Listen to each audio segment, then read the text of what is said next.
Hey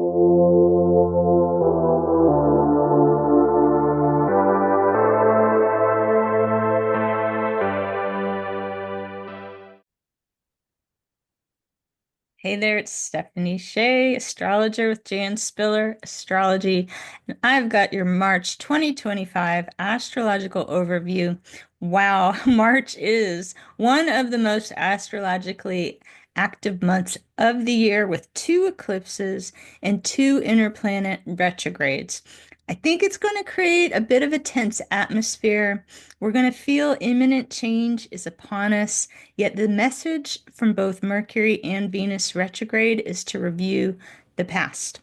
And what happens with eclipses is it generally stirs the emotional atmosphere as it turns our awareness towards anything that needs to change in our lives. Many people feel uncomfortable with the unknown, so it's better to embrace what you would like to change and try to go with the flow of this energy. There's a general mood of impatience that could be present while Mercury and Venus are retrograde in the sign of Aries for most of the month.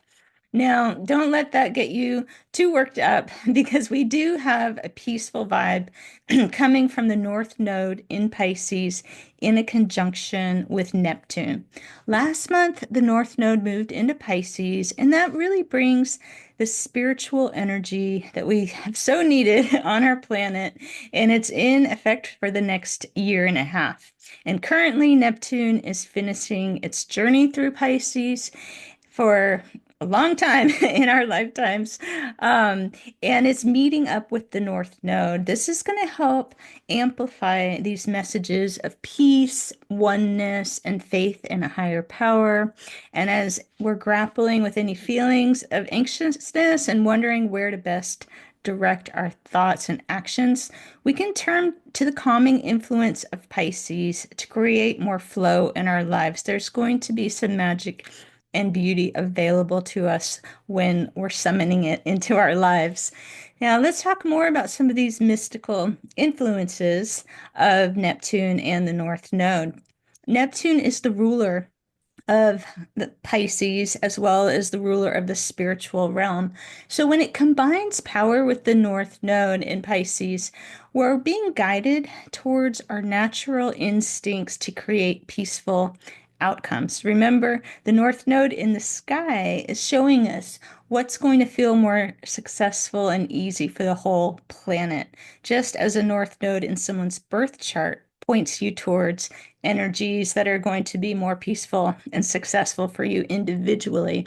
So even amidst a lot of the anger and violence that persists in the world, a part of us is going to be awakening to the idea that we can live in harmony with each other and the planet. I think for a lot of people, it could feel like a strong calling to actively express your compassion. I'm picturing an upsurge in charitable events occurring on the world stage, such as benefit concerts for suffering populations, countries sharing resources during times of natural disaster, and large-scale donations for those in need. Neptune is beginning its exit from the sign of Pisces this month. Not till the end, but it will move into Aries on March 30th, where it will remain until October 21st. During these months, we're getting what I like to call a sneak preview of Neptune and Aries energy. That's going to be more fully active in 2026 when it settles into that sign for a longer period of time. Under Neptune in Aries, we may see an emergence of fierce idealism driven by those desiring the freedom to act apart from others. You could think of the time period of Neptune and Aries as the era of the spiritual warrior and some inspiring historical figures who were born during the last time Neptune was in Aries, which was 1861 to 1875, include Gandhi, Marie Curie, Rumi, Swami Vivekananda, and Winston Churchill. So, amidst everything we have going on, there's quite an inspiring energy that we're going to get a feeling of how this is going to expand in coming years. While Neptune is in Aries between March 30th and October 21st of this year. Now, this month will begin with Venus stationing retrograde on March the 1st, initiating a cycle that will last until April 12th. On a global scale, Venus retrograde cycles are linked to slow economic growth since Venus is the ruler of money. It's not going to be a good time for business gains, but those who focus on following through with their commitments to their employees and customers could do well under this astrology. Workers who are being underpaid may express their unrest, especially between March 1st and 27th, while Venus is retrograde in the feisty sign of Aries. Now, unlike Mercury retrograde, which can lead to confusion in our minds, Venus retrograde targets our emotions. We're less apt to know what we want under this astrology, particularly when it comes to romantic relationships. So it's really best not to make major relationship decisions this month if they weren't already on your mind prior to March 1st. Now, those who are single who meet someone new this month, don't worry, you're not forbidden in astrological law, but it's better to take things really slowly and resist temptation to speculate about the future and try to make plans too far in the future. It's really a time to just enjoy the moment. On March 27th, Venus will retrograde back into the sign of Pisces. That's going to activate our empathy and ability to forgive. The end of the month could be a time to heal from past relationships or rifts in any current partnerships, romantic or just, a business partnership, anyone that you're teaming up with. On March 15th, Mercury will station retrograde, beginning a cycle that will last until April 7th. Mercury retrograde cycles are associated with miscommunications, canceled plans, technological glitches, and travel delays. It's generally not a great time for rollouts of new anything, including businesses, laws, leadership, or ideas. So, if you picture on the world scale new initiatives passed by government or business leaders, this month could be met with resistance or obstacles that prevent them from moving forward. In our personal lives, we're going to need to consider our words and actions with care in order to avoid making careless mistakes, as it's going to be easy to overlook important details if we get in a rush. The best use of Mercury retrograde cycles is to slow down and complete unfinished projects. This time period is offering us the opportunity to rest if we allow ourselves. Use any of that free time created by canceled plans to just relax. You might be antsy and think, okay, what productive thing can I now do since I'm off the hook for this other thing? And actually, it's a gift from the universe. You had a hole in your schedule. Take the time to yourself. This Mercury retrograde cycle could feel extra sticky since it will occur during the same time that Venus is retrograde. Mercury will be retrograde in Aries through the 29th. So it's retrograding back Aries to Pisces. So the Aries part of the cycle is the 15th through the 29th, making it more likely that people may misinterpret our statements and take a confrontational approach. We're going to need to clarify our intentions extra more than usual and ask that others do the same. Now, from March 29th to April 7th, Mercury will be retrograde in Pisces, which can put us in touch with our intuition and will encourage downtime for meditation and dreaming. We'll be wise to keep a lighter schedule this month, especially towards the end of the month. Um, the full moon is a lunar eclipse. Wow, it's the first eclipse of the year. It's at 23 degrees Virgo on March the 14th, and it's amplifying the emotional energy in the atmosphere, as you could imagine.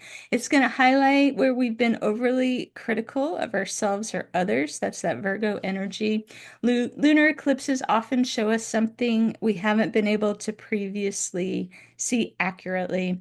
And with this eclipse in the discerning sign of Virgo, I think it will become crystal clear whether we're satisfied with our current situation or not. We can channel these energies productively when we identify what we'd like to change and make assessments without judgment. So stay in a logical space because the temptation during an emotionally charged lunar eclipse in Virgo would be whose fault is this? And start nitpicking things, including yourself. And that's detracting from the energy that you could be spending just identifying a new plan. You just need to pivot in a different direction and don't dwell on the mistakes of the past. Now, the days around this lunar eclipse are going to be a great time to get organized, make adjustments to your existing plan, and counterbalance any critical voices in your head with a nurturing, encouraging voice. And that's going to help you feel a lot more productive than if you're beating yourself up. There's going to be a focus on our daily routines, work, relationship with coworkers, and physical, mental health and wellness. We might be able to get a better idea of how we're using our time and what activities feel draining versus energizing. So use realizations about physical wellness to make self-care a priority and get back to healthy routines if they've fallen by the wayside. Now, on the 20th, we've got the equinox, and this is initiating the seasons of spring in the northern hemisphere and the fall in the southern hemisphere. But all over the world, the progression of the signs of the zodiac, which set the underlying ambiance in the atmosphere, is identical. So the March equinox worldwide is considered to be the astrological new year since it marks the sun's movement into Aries, the first sign of the zodiac.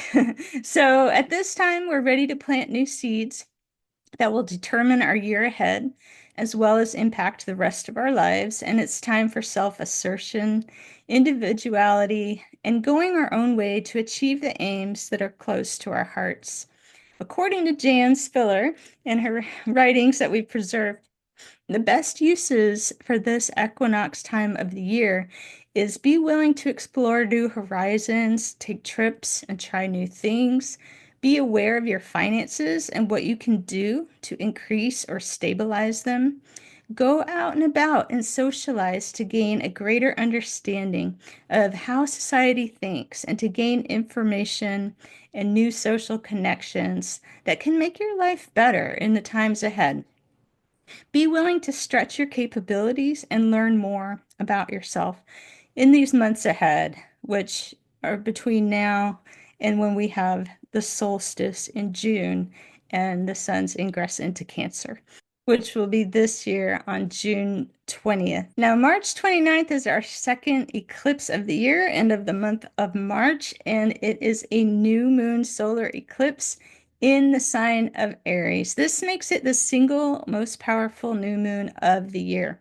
This is because the sign of Aries itself rules new beginnings. And this is the new moon that touches off the equinox that occurred on March 20th. So wishes made on this new moon are supercharged for beginning new positive cycles in our lives. I wonder if that was a Freudian slip to say witches instead of wishes. Anyway, solar eclipses, people always say, oh, witches are doing things with moon cycles, but really everyday people can use this type of practical magic.